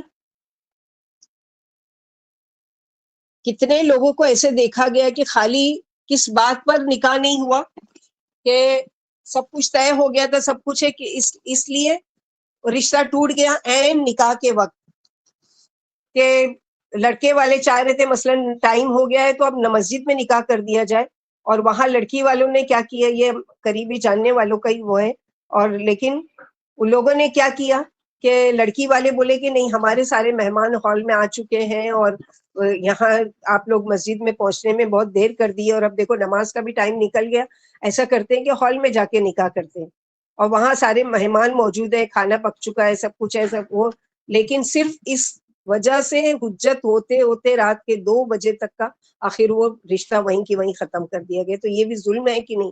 کہ جہالت کی وجہ سے، کہ کوئی ان میں ایسا نہیں کہ سمجھداری سے کام لے. کتنے ہی ایسے واقعات آپ لوگوں کے نظروں سے بھی گزرے ہوں گے کہ اس طرح سے معاملہ ہوتا ہے. تو یہ ساری چیزوں میں کوئی ایسا سمجھدار آدمی ہونا چاہیے کہ اس طرح کے معاملات بگڑنے نہیں پائے، اور اگر ان کیس ہے تو اسلام اس کے بارے میں کیا ہماری رہنمائی کرتا ہے. تو یہاں وہی بتایا گیا ہے. ومتعوہن، اب کیا ہوا، نکاح ہوا لیکن مہر نہیں. بعض دفعہ ہوتا ہے کہ نکاح ہوا اور ابھی مہر کی بات چلنے والی تھی، یعنی بات نکالی، نکاح کر دیا مولانا نے، اور ابھی مہر کی بات نکالی کہ ان کا مہر اتنا، کہ وہاں ہی سب کھڑے ہو گئے، نہیں ہماری لڑکی کو اتنا نہیں دیا جائے گا، اور ہم نہیں دیں گے یا ہم نہیں لیں گے، اس طرح کے جھگڑے شروع اور وہیں ختم. تو اب کیا کیا جائے؟ وَمَتِّعُوهُنَّ عَلَى الْمُوسِعِ قَدَرُهُ وَعَلَى الْمُقْتِرِ قَدَرُهُ، فائدہ دو ان عورتوں کو جن سے طلاق ہوئی. ابھی تم تو کوئی فائدہ نہیں پہنچا، لیکن تمہارا زیادتی کی وجہ سے عورت کو جو شوق لگا، اس کے یعنی انا کو جو ٹھیس پہنچی تمہارے نام کے ساتھ، اس کا نام لگ چکا تھا، یعنی جو بات چیت طے ہو چکی تھی اتنے دن سے، وہ یہ ایک ذہن بن چکا ہوتا ہے نا لڑکیوں کا، لڑکوں کا، کہ ہاں فلاں سے میری شادی ہونے والی ہے، اور اسی کے بارے میں سوچتی ہے اور وہ کرتی ہے، اور وہ بھی اس کے بارے میں. تو یہ ساری چیزیں کہ اس کو اب وہ کیا جا رہا ہے. تو اب جو اس کو تکلیف پہنچائیے اس کے بدلے میں کیا کرو؟ کچھ نہ کچھ مال و متا دو. کتنا کیا ہے وسعت والے پر اس کی حیثیت کے مطابق، اور تنگ دست کے اوپر اس کی حیثیت کے مطابق.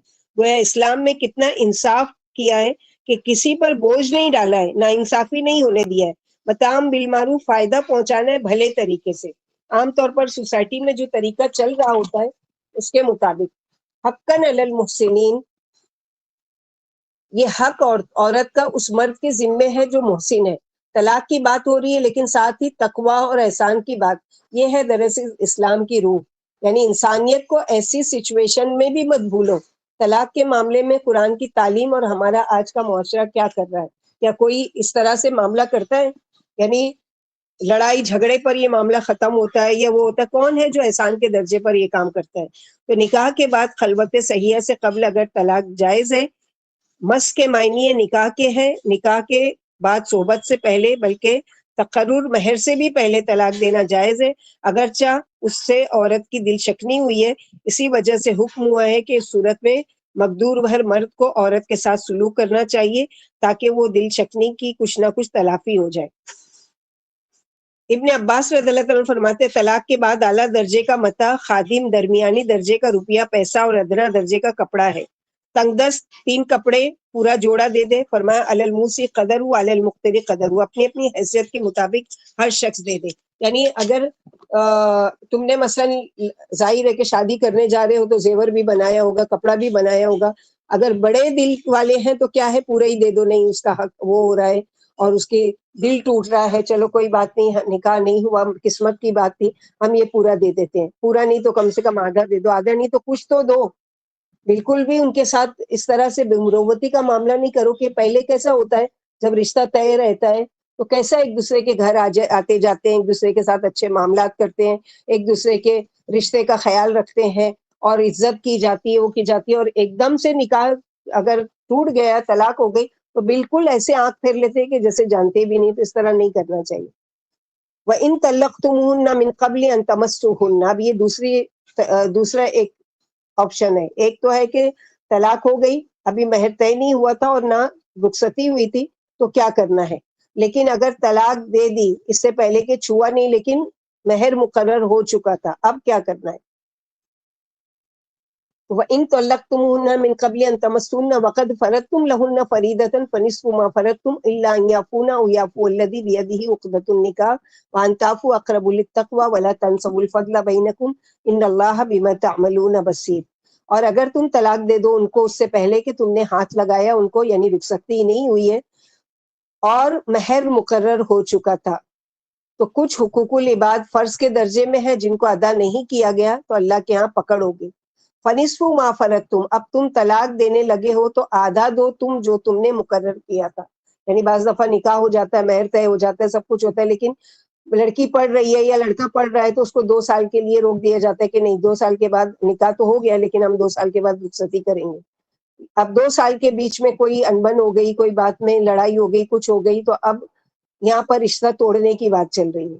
اب رشتہ اگر توڑ بھی رہے ہو تو کیا کرنا ہے کہ جو مہر تم طے کر چکے تھے ابھی ادا نہیں کیے تھے, اب اس کا آدھا دے کر تم اس سے کیا کرو گے, رشتہ ختم کرو گے, سوائے کہ عورتیں معاف کر دیں. الا یافونا او یافو الذی بیدہ عقدۃ النکاح, لیکن عورتیں ہیں معاف کر دیں, یعنی کہے کہ جس سے رشتہ ہی نہیں ہوا مجھے اس کا آدھا بھی نہیں چاہیے. ہوتا ہے نا ایسا کہ آنے والی عورتیں ہوتی ہیں, مجھے کیا, جب اس سے رشتہ ہی نہیں ہے تو میں اس کو پیسہ لے کے کیا کروں گی, مجھے نہیں چاہیے, وہ چھوڑ دیتی ہے.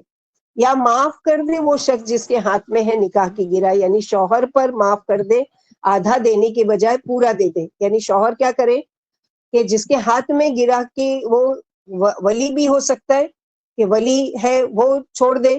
بعض دفعہ گھر والوں کی طرف سے جھگڑے شروع ہوتے نا, نہیں ہماری بیٹی کا اتنا چاہیے ہی چاہیے, یہ شریعت کا حق ہے اور یہ ہے. اگر وہ نہیں ہے تو کوئی بات نہیں, چھوڑ دو, نہیں دینے کے لائق ہے یا نہیں وہ دے رہا ہے خوشی سے, کوئی بات نہیں. یا پھر شوہر جو طلاق دے رہا ہے وہ آدھا بھی نہیں بلکہ یہ بولے کہ میں پورا دے دیتا ہوں, کوئی بات نہیں. وَإِن تَعْفُوا أَقْرَبُ لِلتَّقْوَىٰ, اور یہ کہ تم معاف کر دو, یعنی شوہر کو کہا جا رہا ہے یہ تقویٰ کے زیادہ قریب ہے کہ تم معاف کر دو. وَلَا تَنْسَوُا الْفَضْلَ بَيْنَكُمْ, طلاق ہو بھی گئی ہے تو بھی فضل اور احسان مت بھولو, اخلاق سے کام لو. اسلام حق سے زیادہ دینے کی بات کر رہا ہے. ہمارے یہاں جھوٹا مقدمہ دائر کر کے حق سے زیادہ لے لیتے ہیں کیونکہ آخرت پر ان کا یقین نہیں ہوتا ہے نا. ان اللہ بما تعملون بصیر, بے شک اللہ تعالیٰ ساتھ اس کے جو تم عمل کر رہے ہو دیکھ رہے ہیں. تو مہر کی کئی قسمیں ہیں. عام صورت کے نکاح ہوا, رخصتی بھی ہو گئی, جو نکاح کے وقت مقرر کیا گیا تھا پورا دے دیا جائے. دوسرا کیا طریقہ ہے, نکاح تو ہوا لیکن مہر بھی مقرر نہیں ہوا تھا, رخصتی بھی نہیں ہوئی, تو متاع طلاق دیا جائے گا, وہ تحفہ جو طلاق کی صورت میں دیا جاتا ہے حیثیت کے مطابق. تیسری شکل مہر دینے کی کیا ہے کہ نکاح ہوا, مہر مقرر ہوا لیکن رخصتی نہیں ہوئی, تو آدھا مہر دیا جائے گا, مہر مثل, یعنی اس کی مانند جو اس کی ماں, خالہ یا ان کے خاندان میں جو طے تھا اس کے مطابق یہ دیا جائے گا. تو اس آیت سے معلوم ہو کہ متاع ان عورتوں کے ساتھ خاص ہے جن پر آیت نمبر 236 دلالت کرتی ہے, کیونکہ جب تقرر مہر ہو چکا اور خلوت صحیحہ سے پہلے طلاق دے دی گئی تو آدھا مہر لازم آیا. اگر کچھ اور لازم آتا تو آیت میں اس کا بیان ہو جاتا, کیونکہ دونوں آیتوں کی دو صورتوں کا یک کے بعد دیگرے بیان ہے. اس صورت میں بالاتفاق آدھا مہر لازم ہے. اگر عورتیں معاف کر دیں اور آدھا مہر بھی نہ لیں تو ان کی خوشی ہے. ابن عباس فرماتے اگر سیبا اپنا حق مہر چھوڑ دے تو اس کی خوشی ہے. پھر فرمائے وہ معاف کر دے جس کے ہاتھ میں نکاح کی گرہ ہے. اللہ کے رسول صلی اللہ علیہ وسلم نے فرمایا نکاح کی گرہ شوہر کے ہاتھ میں ہے, اور پھر فرمایا تمہارا معاف کر دینا ہی تقوی سے زیادہ قریب ہے. اس خطاب میں مرد و عورت دونوں شامل ہے. ابن عباس فرماتے یعنی تقوی کے قریب معاف کرنے والا ہی خواہ عورت ہو یا مرد ہو. پھر فرمایا اللہ تمہارے ایک ایک عمل سے واقف ہے, وہ تمہارے احوال و اقوال کو خوب جانتے ہیں, اور اللہ ہر عامل کو اس کے عمل کا بدلہ دینے والے ہیں. اب آ رہی ہے نماز کی آیتیں کہ طلاق کے بیچ میں نماز کہاں سے آگے. حافظوا علی الصلوات والصلاۃ الوسطی, حفاظت کرو نمازوں کی اور صلاۃ وسطیٰ کی خاص طور پر. یعنی عام طور پر جب ایسے جھگڑے شروع ہوتے ہیں تو کئی کئی گھنٹے نکل جاتے ہیں, وقت کا پتہ ہی نہیں چلتا ہے. تو ایسے وقت میں بھی نماز کو مت بھولو. نماز کا وقت آیا, تمہارا جھگڑا لڑائی اور تمہارا جو بھی ہے وہ اپنی جگہ, لیکن ایسی سچویشن میں بھی نماز کو نہیں چھوڑنا ہے. دوسری وجہ کہ جس طرح نماز اہم ہے، اللہ کا حق دینا اہم ہے، اسی طرح خاندانی زندگی میں بھی انسانوں کے حقوق ادا کرنا بھی ایسا ہی اہم ہے. اس کی بھی حفاظت کرو. نبی صلی اللہ علیہ وسلم نے ایک دن نماز کا ذکر کرتے ہوئے فرمایا، جس شخص نے نماز کی حفاظت کی اس کے لیے نماز نور، برہان اور نجات کا باعث ہوگی، اور جس نے نماز کی حفاظت نہیں کی اس کے لیے نہ نور ہوگا، نہ برہان ہوگا، نہ نجات ہوگی. نیز قیامت کے دن اس کا نام، اس کا انجام قارون، حامان، فرعون کے ساتھ ہوگا، اور ابئی ابن خلف کے ساتھ. یعنی یہ سب لوگ ایسے کہ جن پر اللہ تعالیٰ نے قرآن میں لعنت کی ہے. تو سوچ لو ان کے ساتھ انجام ہوگا، یعنی بے نمازیوں کا. تو جو نماز ہی نہیں پڑھتے ان کا کیا حل ہوگا، یا جو نمازوں کی حفاظت نہیں کرتے. کیوں ہمارے وہاں کیا ہوتا ہے، بازار چلے گئے تو نماز چھوٹ گئی، بچے نے گود میں پیشاب کر دیا تو نماز چھوٹ گئی، مہمان آ گئے تو نماز چھوٹ گئی، ہم شادی میں چلے گئے تو نماز چھوٹ گئی، اور یہ ہو گیا وہ ہو گیا. دنیا کی چاہے کیسی بھی سچویشن ہو، اگر اللہ تعالیٰ کو یعنی نماز کی چھوٹ دینا ہوتی تو سب سے زیادہ جنگ کی جو حالت ہے جہاں زندگی اور موت کا سوال ہوتا ہے، وہاں پر بھی آگے دیکھو کہ پیدل یا سواری پر پڑھو، لیکن پڑھو. وسطی سے مراد یہاں عصر کی نماز ہے. ایک نماز کے قضا ہونے کا نقصان کہ سارا گھر، یعنی آپ صلی اللہ علیہ وسلم نے جیسے فرمایا کہ مالک حقیقت کا حکم ہے کہ نمازوں کی پابندی کرو اور اوقات نماز کا لحاظ رکھو، حدود نماز کی محافظت کرو اور وقت پر ہر نماز ادا کرو. ابن مسعود فرماتے ہیں میں نے اللہ کے رسول صلی اللہ علیہ وسلم پوچھا، یا رسول اللہ صلی اللہ علیہ وسلم کون سا عمل افضل ہے؟ فرمایا وقت پر نماز پڑھنا. پھر فرمایا اللہ کی راہ میں جہاد کرنا. پوچھا پھر فرمایا ماں باپ کی فرما برداری کرنا. مجھے اللہ کے رسول نے یہی باتیں بتائیں، اگر اور کچھ پوچھتا تو اور بھی بتاتے. فروا فرماتی ہے میں اللہ کے رسول صلی اللہ علیہ وسلم نے اعمال بیان کر کے فرمایا اول وقت نماز پڑھنے کا عمل اللہ کو تمام عملوں سے زیادہ پیارا ہے. یعنی سب سے بہتر عمل جو اللہ کو پسند ہے وہ کیا ہے کہ اول وقت میں نماز پڑھنا. یوں تو اللہ نے تمام نمازوں کی پابندی کا حکم فرمایا، مگر خاص طور سے جلالت شان کے بعد درمیانی نماز کی پابندی کا حکم فرمایا. اب وہ درمیانی نماز کون سی ہے؟ صلاۃ الوسطیٰ سے مراد صلاۃ عصر ہے، جیسا کہ صحیح حدیث سے ثابت ہے. چنانچہ حضرت علی سے روایت ہے کہ آپ فرماتے ہیں احزاب کے موقع پر اللہ کے رسول صلی اللہ علیہ وسلم یہ حدیث سنی کہ اللہ ان کی قبریں اور گھر آگ سے بھر دے، انہوں نے ہمیں درمیانی نماز عصر کی نماز نہیں پڑھنے دی. معلوم ہوا کہ درمیانی نماز کون سی ہے؟ عصر کی نماز. جنگ احزاب میں مشرکوں کا آپ کو اور صحابہ کو نماز نہ پڑھنا دینا صحابہ کی ایک جماعت سے منقول ہے، اور مسلم میں ابن مسعود اور برا بن عازب سے آیا ہے. سمرہ فرماتے ہیں اللہ کے رسول صلی اللہ علیہ وسلم نے فرمایا درمیانی نماز عصر کی نماز ہے. ایک اور روایت میں کہ نماز کی پابندی کرو، خصوصاً درمیانی نماز کی. پھر آپ نے نام لے کر بتایا کہ یہ عصر کی نماز ہے. ابو ہریرہ رضی اللہ تعالیٰ عنہ فرماتے ہیں اللہ کے رسول نے فرمایا درمیانی نماز عصر کی نماز ہے. ابو مالک اشعری کی مرفوع حدیث میں کہ درمیانی نماز عصر کی نماز ہے، اور ایک اور حدیث میں کہ درمیانی نماز عصر کی ہی نماز ہے. ان تمام صریح حدیثوں سے معلوم ہوتا ہے کہ عصر کی نماز میں درمیانی نماز ہے، چونکہ قرآن میں خصوصیت سے اس کی محافظت کا بیان ہے. اور ایک صحیح مرفوع حدیث میں ہے کہ جس کی عصر کی نماز جاتی رہی گویا اس کا گھر بار لٹ گیا. ایک روایت میں کہ ابر والے دن اول وقت نماز پڑھنے کی کوشش کرو، کیونکہ جس نے عصر کی نماز چھوڑ دی اس کے عمل برباد ہو گئے. ابو نظر غفاری فرماتے ایک دفعہ اللہ کے رسول صلی اللہ علیہ وسلم نے ہمیں وادی مخمس میں عصر کی نماز پڑھائی. پھر فرمایا یہ نماز پہلی قوموں پر بھی پیش کی گئی تھی مگر انہوں نے اسے ضائع کر دیا. اس کے پڑھنے والے کو دوہرا اجر ہے. اس کے بعد نماز نہیں ہے جب تک کہ تم تارے نہیں دیکھ لو، یعنی سورج جب ڈوب نہ جائے. معلوم ہوا کہ عصر کی نماز ہی درمیانی نماز ہے، یعنی فجر، ظہر، مغرب اور عشاء کے بیچ میں جو نماز ہے وہ کیا ہے؟ عصر کی نماز. یہ وسطی نماز ہے. پھر فرمایا اللہ کی رضا کے لیے حالت قنوت میں کھڑے رہو، یعنی خشوع و خضوع، ذلت اور مسکینی کی حالت میں چپ چاپ کھڑے رہو اور باتیں نہ کرو، یعنی حالت قنوت نماز میں ترک کلام چاہتی ہے. قانتین قنوت سے ہے. قنوت یعنی بالکل ریلیکس ہو کر کھڑے ہونا، ہل ڈل نہیں رہے، کپڑے ٹھیک نہیں کر رہے ہیں اور ادھر ادھر دیکھ نہیں رہے، وہ نہیں، بلکہ فرما بردار، کیونکہ باتیں نماز کے خلاف ہے. اسی وجہ سے اللہ کے رسول نے نماز میں ابن مسعود کے سلام کا جواب نہیں دیا. یعنی ابن مسعود آئے مسجد میں اور سلام کیا، لیکن آپ نے نماز کی حالت میں جواب نہیں دیا اور فارغ ہو کر یہ عذر کیا تھا کہ نماز میں اللہ کی طرف لوگ لگی رہتی ہے.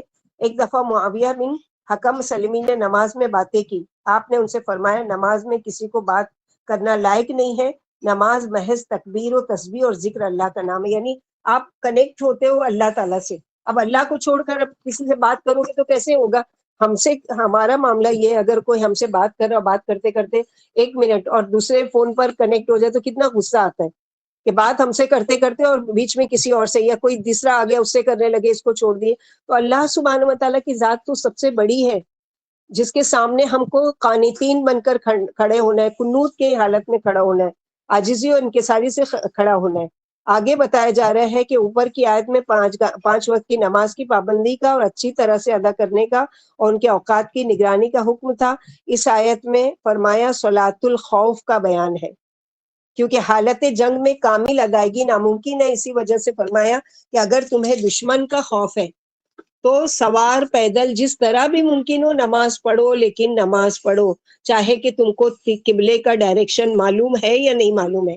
جب ابن عمر سے نماز خوف کے بارے میں پوچھا جاتا تو آپ اس کا طریقہ بیان کرتے تھے کہ اگر اس سے بھی زیادہ خوف ہو تو چلتے پھرتے یا سواریوں پر نماز پڑھ لو، خواہ قبلے کی طرف رخ ہو یا نہ ہو. نافع فرماتے ہیں میرے خیال میں ابن عمر یہ بات اللہ کے رسول ہی سے بیان فرماتے ہیں. ابن عمر فرماتے ہیں اگر خوف بہت زیادہ ہو تو سواریوں پر یا کھڑے کھڑے اشارے سے نماز پڑھ لو، لیکن نماز پڑھو. پھر فرمایا جب تمہیں امن مل جائے، یعنی اب خوف ختم ہو گیا، جنگ ختم ہو چکی ہے، اب اللہ کا ذکر کرو، یعنی حسب دستور پوری نماز خوشی و خضوع کے ساتھ پڑھو جس طرح اللہ نے تم پر انعام فرمایا، تمہیں سرمایہ ایمان عطا فرمایا اور وہ باتیں سکھائیں جو تمہارے لیے دین و دنیا دونوں جہان میں مفید ہے. اسی طرح تمہارا فرض ہے کہ اللہ کی یہ نعمتیں یاد کر کے اس کا شکر ادا کرو. سورہ نساء میں نماز خوف کا بیان آئے گا. وَإِذَا اطْمَأْنَنْتُمْ، پھر جب تم مطمئن ہو جاؤ تو باقاعدہ نماز پڑھو، اور یاد رکھو نماز ایمان والوں پر مقررہ اوقات میں فرض ہے. تو یہاں پر کیوں نماز کا ذکر آیا کہ یہ لڑائی جھگڑے میں تم اللہ تعالیٰ کا حق نہیں بھولو، یعنی ان کا بھی حق اچھی طریقے سے ادا کرو. اور اللہ تعالیٰ کا جب وقت آ جائے تو جیسے سورہ نساء میں یہ کہ الصلاۃ کتابا موقوتا، یعنی نماز جو ہے وہ اس کے وقت پر پڑھنا افضل بھی ہے، جائز بھی ہے، اور اللہ تعالیٰ کا پسندیدہ عمل بھی ہے. پھر آگے فرمایا والذین یتوفون منکم ویذرون ازواجا، اور وہ لوگ جو تم میں سے فوت کر لیے جائیں اور وہ اپنی بیویاں چھوڑ جائیں. وصیۃ لازواجہم متاعا الی الحول غیر اخراج، وصیت کرنا ہے ان کی بیویوں کے لیے فائدہ اٹھانا ہے 1 سال تک بغیر نکالے. اور پہلے جب وراثت کا قانون نہیں آیا تھا، اب عدت کی پابندی کے بعد اگر عورت چاہے تو دوسرا نکاح کر سکتی ہے. کیونکہ پہلے یہ تھا کہ عورت اگر وہ ہے تو وہ کم از کم 1 سال تک کا، یعنی جاہلیت کے زمانے میں کیا ہوتا تھا کہ جو عورت بیوہ ہو جاتی تھی اس کو ایک الگ کوٹری میں ڈال دیا جاتا تھا.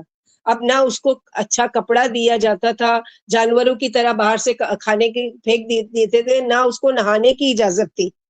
سال بھر عدت گزرنے کے بعد جب وہ نکلتی تھی تو اس کو کسی جانور کے جسم سے اس کو رگڑا جاتا تھا، جس کی بدبو کی وجہ سے جانور مر جاتا تھا. تو یہ ایک ظلم کی وہ تھی، یعنی ان کا جو اس معاشرے کا طریقہ تھا. تو اللہ تعالیٰ نے اس چیز کو، جہالت کی عادت کو ختم کر کے یہاں کیا بتایا کہ ایک عورت کی عدت جو فوت ہو جائے اس کا شوہر، تو بیوہ کی عدت ہے 4 مہینہ 10 دن. وہ عدت گزارنے کے بعد اگر وہ کہیں اور نکاح کرنا چاہے تو کر سکتی ہے. کیونکہ پہلے کیا کرتے تھے جب وہ سال ہو جاتا تھا اب اس کو نہانے کی اجازت ہوتی، اب پاک ہو بھی جاتی تھی تو بھی گھر والے اس کو اپنی ایک وراثت کی ملکیت سمجھ کے نہ اس کو کسی خود نکاح کرتے تھے نہ کسی اور سے نکاح کرنے دیتے تھے، اور اس کو ایک لونڈی کی طرح رکھتے تھے. تو یہاں پر اسلام وہ ساری جہالت کی رسموں کو ختم کر رہے ہیں. تو یہاں پر یہی بتایا گیا فَإِنْ خَرَجْنَا، اب عدت گزار کر وہ خود نکل جانا چاہتی ہے تو ان پر کوئی گناہ نہیں ہے. فِيمَا فَعَلْنَا فِي أَنفُسِهِنَّ مِن معروف، کہ اپنے نفسوں کے معاملے میں وہ خود جو فیصلہ کریں، تم پر کوئی گناہ نہیں ہے. یعنی اگر وہ کسی سے نکاح کرنا چاہتی ہیں تو ان کو کرنے دو، ان کو مت روکو. یا اپنے لیے کوئی بہتر کہ میں کوئی اچھا جاب کرنا چاہتی ہوں یا جو بھی ہے، اب وہ اپنے معاملے میں جو بھی فیصلہ کرے تو ان پر کوئی زور زبردستی نہ سسرال والے کرے اور نہ میکے والے. اور اللہ زبردست حکمت والے ہیں. بعد میں یہ آیت منسوخ ہو گئی. پہلے کیا تھی 1 سال تک روکے رکھو، اب جب 4 مہینہ 10 دن آ گئی تو اب یہ 1 سال تک روکنے کی عدت یعنی جو آیت ہے وہ منسوخ کر دی گئی. وَلِلْمُطَلَّقَاتِ مَتَاعٌ بِالْمَعْرُوفِ، اور طلاق یافتہ عورتوں کے لیے فائدہ اٹھانا ہے معروف طریقے سے. حقاً علی المتقین، متقی لوگوں پر حق ہے. کذالک یبین اللہ لکم آیاتہ، اسی طرح بیان کرتے ہیں اللہ اس کی آیتیں تاکہ تم عقل سے کام لو، لعلکم تعقلون، تاکہ تم عقل سے کام لو، تم سمجھ بوجھ سے کام لو۔ تو یہاں پر یہ آیت یتربصن بانفسہن اربعۃ اشہر وعشرہ سے منسوخ ہو گئی، بیوہ کو شوہر ہی کے گھر میں عدت گزارنی پڑے گی۔ فریہ بنت مالک ابو سعید خدری کی ہمشیرہ اللہ کے رسول صلی اللہ علیہ وسلم سے پوچھتی ہے، میرے شوہر بھاگے ہوئے غلاموں کو ڈھونڈنے گئے تھے، غلام انہیں خدوم میں مل گئے مگر غلاموں نے مل کر انہیں قتل کر ڈالا، ان کا کوئی ذاتی گھر نہیں اور نہ انہوں نے کچھ میرے پیچھے اپنے پیچھے چھوڑا ہے کہ جہاں میں رہ سکوں، جس سے میں خرچہ اٹھاؤں، کیا میں اپنے میکے میں جا سکتی ہوں؟ فرمایا ہاں۔ جب میں لوٹنے لگی، ابھی حجرے سے باہر بھی نہیں نکلی تھی کہ آپ صلی اللہ علیہ وسلم نے مجھے آواز دے کر بلایا، پھر معاملہ پوچھا، میں نے بیان کر دیا، فرمایا عدت اسی گھر میں گزار دو۔ آخر میں نے اسی گھر میں عدت گزاری۔ عثمان رضی اللہ تعالیٰ نے اپنے عہد خلافت میں مجھے سے مسئلہ پوچھ کر فیصلہ فرمایا، یعنی عدت عورت کہاں گزارے گی؟ اپنے شوہر کے ہی گھر میں۔ جو یہ زبردستی مار کر نکال دیتے ہیں وہ کرتے ہیں، تو ان کے لیے اللہ کے وہاں زبردست پکڑ ہوگی اس بارے میں۔ تو قرآن حکم دے رہا ہے، اللہ کے رسول صلی اللہ علیہ وسلم نے یہ کہا ہے کہ عدت جو عورت بیوہ ہے وہ گزارے گی کہاں؟ اپنے شوہر کے گھر میں۔ یعنی مطلقہ عورتوں کو متاع دینا پرہیزگاروں پر واجب ہے۔ جب متاع بالمعروف حقا للمحسنین اتری تو لوگوں نے کہا کہ متاع طلاق اختیاری ہے، چاہے دے یا نہ دے۔ اس پر اللہ نے آیت اتاری، معلوم ہو متاع طلاق لازمی ضروری ہے۔ پھر فرمایا اللہ اسی طرح اپنی آیتیں حلال و حرام، فرائض و حدود اور امر و نہی کھول کھول کر تمہارے سامنے بیان کرتے ہیں تاکہ ذرا سا بھی کوئی تم کو شک و شبہ باقی نہ رہے اور تم ضرورت کے وقت فائدہ اٹھاؤ اور خوب غور و فکر کرو۔ الحمدللہ الذی بنعمتہ تتم الصالحات۔ امید ہے کہ آپ لوگوں کو اچھی طریقے سے یہ طلاق کی اور یہ ساری عدت کی اور یہ ساری آیتیں سمجھ میں آ گئی ہوگی۔ اللہ سبحانہ و تعالیٰ ہم کو کہنے سننے سے زیادہ عمل کی توفیق عطا فرمائے۔ اللہ سبحانہ و تعالیٰ ہم سب سے راضی ہو جائے۔ اول تو ایسی کسی کی نوبت ہی نہ آئے کہ کسی لڑکی یا کسی عورت کا طلاق ہو، کیونکہ اللہ کی نظر میں یہ حلال ہے، جائز ہے، لیکن بہت ہی ناپسندیدہ۔ حلال چیزوں میں سب سے زیادہ ناپسندیدہ جو چیز اللہ تعالیٰ کو ہے وہ طلاق ہے۔ اس لیے اگر مائیں سبب بنتی ہیں اپنے بیٹوں کو زبردستی کر کے یا ان کے ساتھ اتنا برا سلوک کر کے طلاق دینے پر مجبور کرتی ہیں تو اللہ سے ڈرنا چاہیے۔ یا عورتیں ہیں زبردستی، کیونکہ اللہ کے نبی صلی اللہ علیہ وسلم نے فرمایا جو بغیر کسی شرعی عذر کے اپنے شوہر سے طلاق کا مطالبہ کرتی ہے تو ایسی عورت پر جنت کی خوشبو بھی حرام ہے۔ بات میں کہتے ہیں نا مجھے طلاق دے دو، اچھا ہے میں تمہارے گھر میں نہیں رہنا چاہتی اور یہ نہیں ہونی ہے، اس طرح کے الفاظ نہیں کہنا چاہیے۔ کچھ پرابلم ہے یا جو بھی ہے تو اس کے لیے یا صبر کیا جائے یا اللہ سے دعا کی جائے، لیکن اس طرح کے کہ میں برداشت نہیں کر سکتی، مجھے رہا نہیں جاتا ہے اور مجھے طلاق، یہ ساری چیزیں اگر واقعی شرعی کوئی عذر ہے تو اس کا آپشن رکھا گیا ہے۔ اللہ سبحانہ و تعالیٰ سے دعا ہے کہ اللہ تعالیٰ کسی کی بھی زندگی میں آپ ایک بات پوچھے، جو خلا لیتے وہ کیسے خلا ہے؟ کی وہ بھی مدت ہے 1 مہینہ۔ تو لے سکتے، پھر وہ مطلب عدت اپنے میکے گزاریں گی نا، میکے میں؟ ہاں بالکل، ظاہر ہے جی میکے میں ہی رہ کے خلا لے رہی ہے نا، وہ وہاں اپنے ہاں ہاں، سسرال میں تو خلا نہیں لیتی ہے نا، ٹھیک ہے وہیں ٹھیک رہتی ہے، ہے۔ جی جی، ٹھیک ہے، جزاک اللہ۔ وہی کی بارک اللہ فیکم۔ سبحان ربک رب العزت عما یصفون وسلام علی المرسلین والحمد للہ رب العالمین۔ سبحانک اللہم و بحمدک، اشہد ان لا الہ الا انت، استغفرک و اتوب الیک۔ السلام علیکم ورحمۃ اللہ وبرکاتہ۔